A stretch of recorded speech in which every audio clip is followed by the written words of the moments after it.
Hello beautiful people, welcome back to my channel. My name is Nyasha and I'm so glad you are here. Welcome to another bookish video. Today we have my mid-year freakout tag. I feel like I have not sat down and spoken to you guys about books in ages, in forever. I couldn't even tell you why. I just haven't been doing monthly wrap-ups. I've been doing TBR videos, but I was like, let me come and let you guys know what I've been reading and what's been happening in my reading life, because that's something that I love to share on my channel. I'm not just a lifestyle creator. I want to also be a bookish creator. So here we are. It's July. It's July of 2026.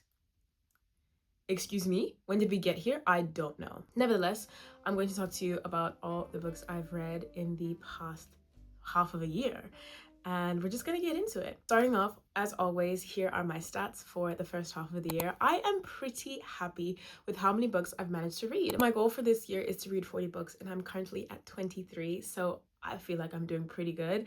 I have definitely been reading a lot more this year than I have last year. I just think I'm making more time for it, which I'm always happy about. But we're just gonna get straight into the questions. These questions are not my own. This is just a tag. I don't know who started it. I'm so sorry, but I will link where I got my questions from this time in my description box if you want to check it out. But without further ado, let's get into it. The first question is, what is the best book that you have read so far? And that goes to The Favorites by Lainey Fargo. I think this may be my only 5-star reading of this entire half of the year. I don't know what was put into this, but oh my goodness, I ate this up. It was so good. It's everything that I look for in a romance, but it also had that sports sort of action because we follow figure skaters, or maybe not figure skaters, but ice dancers. And there's just so much angst, there's so much tension in this book, and it's done so well. And it's also done sort of in a, not a multimedia format, but we do have interviews, interview structured sections of the book as well, which made it just so easy to fly through. And I feel like you really get to know the tone of a person just from how they interact in the interviews. And I just loved this book so much. It had me laughing, it had me crying, it had me gasping. I was shocked, I was scared, I was so in love with the story that was being told and how it was being told, and I just loved it. I loved it, hence why it's the best book I've read this far. I did anticipate this being one of my top reads of the year, and so I'm so glad that I managed to read it, and I'm so happy I annotated it. I just had a great old time when I read this. I was in the perfect mood, and I think that definitely helped me, like, with this rating, like, because that does, as much as I don't want it to have an impact on the book that I read, but the time in which I read a certain book is going to influence how I feel as well. So this was just so perfect. I loved the characters, and everything just felt so real, you know? So this was the best book that I read this far this year. If there's anything you take away from this video, pick up The Favorites by Lainey Fargo. It's got all of it in there. It's got all of it in there. It's so good. The next question is, what is the best sequel that you read? And when I was looking at all the books that I read this year, I realized I haven't actually read that many sequels. I don't know, maybe I'm just not really reading through series, but the best sequel that I had to choose was The Housemaid's Secret, which is in the Housemaids, I guess I want to call it a trilogy, but there is that extra novella. I rated it 3 stars. So for that to be my best sequel, that just shows you that I really have not been reading a lot of sequels. It was okay. Now that I think more about the mystery in it, I do appreciate it. It was a lot better than the 3rd book in that series. But I don't really know if that Housemaid needed to be a trilogy. Like, I feel like the 1st book really packs the punch, and then the other 2 were kind of unnecessary in my opinion. But I did finish the entire series, and that was the best sequel that I read, because the other sequels that I read this year, they disappointed me, or they didn't live up to the 1st book, or I just really didn't enjoy them. So that's why it had to go to The Housemaid's Secret. I wouldn't recommend this, but I will say, of the entire, like, of the 3 books, the first 2 books were really quite strong in my opinion. So yeah, I'm not going to talk too much about The Housemaid's Secret because it's a sequel, but that's where that is going. The next question is, what is a new release that you have not read but you want to read? And I have so many for this one. Firstly, we're gonna go with In Her Own League by Liz Tomford, because excuse me, why have I not picked that up yet? I am a Windy City series fan. I'm an obsessor. I love that series so much. Ryan Shea, The Man That You Are. Even that last book, Rewind It Back, I can't remember the guy's name. I want to say it's Kai. I'm pretty sure it's Kai. Anyways, either way, that series holds a very special place in my heart. It was like one of the first sports romances that I really got into, and I just love the way that it was done. So I don't know why I haven't picked up In Her Own League yet. It might be because I saw some mixed reviews on it, but I will be getting to it before the end of this year. Plus it's on Kindle Unlimited. Like, I really have no excuse. Next, we have this one. It's not a very anticipated read, but I do want to read it, and that is Light Wielder by Rachel Schneider. And that is the sequel to Metal Slinger, which I read last year. I can't remember. I feel like I spoke about the fact that I didn't really enjoy Metal Slinger that much on my channel, but I want to read Light Wielder because I want to see what happens to the story. So do with that what you will. Do with that what you will. And then lastly, because I really couldn't pick just one, it's Into the Blue by Emma Brody. That book has just, I can't remember when it was released, but it's been very popular. I'm seeing a lot of people read it, and it has, to me, it seems like a kind of book that I would really love. Like, I feel like it would be in the same realm as The Favorites. I don't know. I just really want to read Into the Blue, and plus the cover is really, really pretty. Next question is, what is your most anticipated releases for the second half of the year? I think I only have one, and I hope I'm not mistaken with this, because if it has released now, then I kind of look like a fool. But it's the next book in the Natural series that is written by Jennifer Lynn Barnes. I know that there's another book coming out. I just don't know when. I feel like it's not out yet. It could be. Please forgive me if it is out. I probably should have checked. But that's the one book that I am really looking forward to. Next, we have what was the biggest disappointment of this year. And for me, personally, that was The Thorn Queen. That is the sequel to The Rose Bargain, which I read The Rose Bargain in April, around about then, and I adored that book. I have a reading vlog up for it, but I really loved everything that it was and everything that it strived to be. I just really, really enjoyed it. It had fae, it had trials, it had princes, princesses. I just really it was like the perfect little YA fantasy that I was really craving for at the moment. And I just felt like the plot was really, really good. It did lack a little bit of world building and like a little bit of explanation of more so of like the fairy parts and the aspects of it. And I was like, it's fine, that'll happen in book 2. And like, sure, it does, but like book 2 was just a hot mess. It was a hot mess. I didn't know what we were doing, who we were following, why we were following them, what was the purpose. I didn't understand the purpose of the story, and it just felt very repetitive. It just wasn't for me. It wasn't for me. It really disappointed me, especially because I was looking so forward to finishing that series, and it just didn't hit the spot. I'm so sorry. Next, we have what was the biggest surprise of this year, and for me, that has to go to The Summer of Broken Rolls by K.L. Walther. I recently just finished reading that book, and I loved it. I read it while I was on vacation, and it was the perfect summery, beachy read for me to indulge in. The characters were so lovable, and it displays a sort of like a sort of kind of like a first love, but like a first love in a type of summer fling-ish type of way, and it was just really pure, and it's very fun. The entire concept is that you follow this character who has lost her sister, and she's going back to celebrate one of her family members' weddings, and the entire family dynamic that is just displayed, it's just so pure and wholesome and gorgeous. Like, it feels like a warm and fuzzy hug. Just that entire book feels like that the whole way through. It was very emotional in certain aspects, but then it was also hilarious in others. I just feel like it did what it needed to do. Like, a beach read, it was very quick to get through. So that was definitely the biggest surprise, because I didn't go into that book with very high expectations, and I loved what I got out of it. Next prompt is, who is your favorite new author? And I think that placeholder is gonna have to go to Lainey Fargo, just because it was like my one and only 5-star read of this entire year. I really enjoyed the way that it was written and the writing style of it. It was just very engaging. I absolutely loved it. But that I've only read one book, so I don't really feel like I can confidently say that she is 100% a new favorite author, but she's definitely up there. Next, we have, who is your newest favorite fictional character?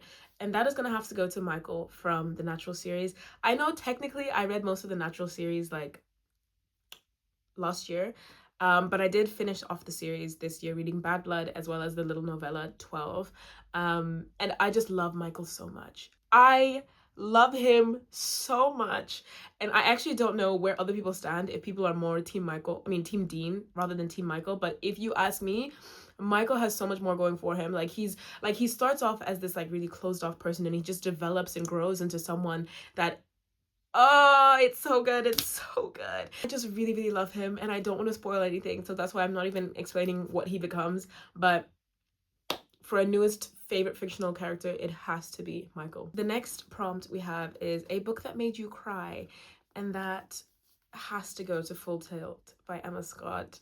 I read this book in January. It was like one of my earlier reads, and boy oh boy did I bawl my eyes out. Okay, I reckon this was actually a book club pick that I chose for the book club that I started at the beginning of this year, and I chose it because I saw Perfect Paperbacks. She read this a while ago, I think, and she recommended the duology, so I was like, let me check it out. Tears. And like, this isn't a perfect romance, I know it, it's not my favorite romance either, but the way that this book ends, and not even just the way that it ends, but how you feel going through what the characters have to deal with together as they are falling in love,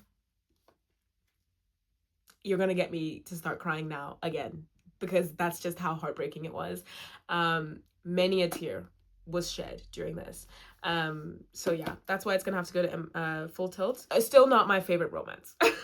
And also I read the sequel of this, All In, and that was even worse than the Thorn Queen. Like, when I tell you guys, I've really been struggling with getting good sequels this year. I'm not even lying. I don't know what's going on. If someone wants to recommend me a good series where the sequel doesn't flop so hard, please do, because I'm losing faith. I'm losing faith in series. Next up, we have a book that made you happy, and I chose The Deal by Elle Kennedy for this. This was my second time reading the book, because back when the off-campus series was very popular, I did read the entire series, and I reread The Deal so that I could watch, obviously, the off-campus TV show that came out in May. It made me happy because it gave me a massive sense of nostalgia. Like, it really put me back into that place of when I first found the books and when I was first really getting into reading again, and so that's why it made me happy. I will say that, once again, this is not my perfect top tier romance either, but it did just give me happy feelings, especially because I was like sort of buddy reading it with one of my friends who was also preparing for the show. We just kept talking about it and getting ready for the release of the show together, and so just the entire environment that it was surrounding me reading this book again, that really did make me happy. Garrett Graham, Hannah Wells, like those are two names that just have a lot of weight, and they forever will. So yeah, I mean, I will say without a doubt, I have definitely outgrown the off-campus romances. They're not my favorite type of romance anymore, but for what it is and what it was, I will say that that book did make me happy. Next, we have the most beautiful cover that I have purchased this year. I have been on a book buying ban. If you're new here, welcome. I have a book buying problem because I see reading books and buying books as two separate hobbies, and that is completely fine. But I realized I had a problem because I kept buying books, and my physical TBR was extending to a point where I don't even think there would ever be a time where I will finish it. And I do not believe I will ever finish my entire physical TBR. But this year, one of my goals was to try and mitigate the growth of my physical TBR, so I put myself on a book buying ban besides the books that I had to buy for my book club. And it was kind of successful, kind of not, because also then I did go on quite a few trips this year, and when I try and go on a trip, I try to bring back a keychain as well as a book. So it doesn't matter. I've been trying to be really strict. Either way, I have accumulated some new books, not too many, but I have got some books. It does mean that the contestants for this category were a little bit slim pickings, but I will say that the book that I think is the prettiest is Silver Elite by Danny Francis. I just really love the way that this cover looks. Even it's a paperback. It someone might look at it and think it's simple, but I just really love the way that the blues and the whites and the silver for the Silver Elite on it. Ask me if I've read this book. Ask me if I've read this new purchase. Right.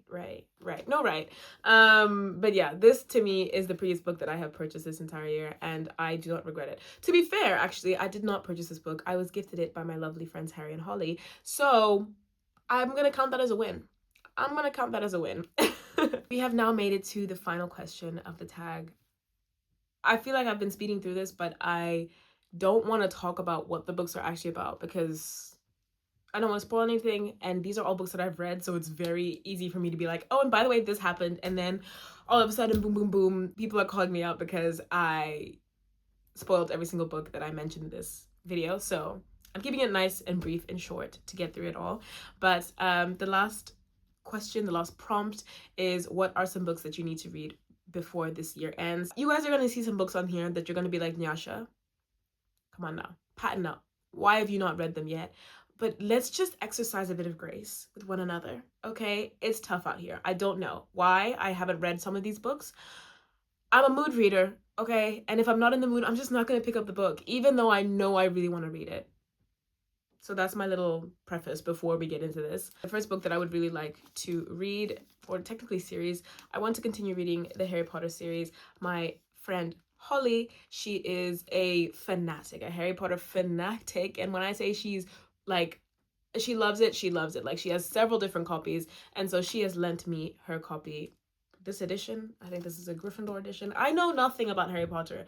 Okay, I read the first book for the first time at the ripe old age of 20 years of old. What? That's not English. I read the first book for the first time when I was 20. So I know nothing about Harry Potter. I haven't watched any of the films, so I want to continue making it through the series. So the next book for me is The Chamber of Secrets.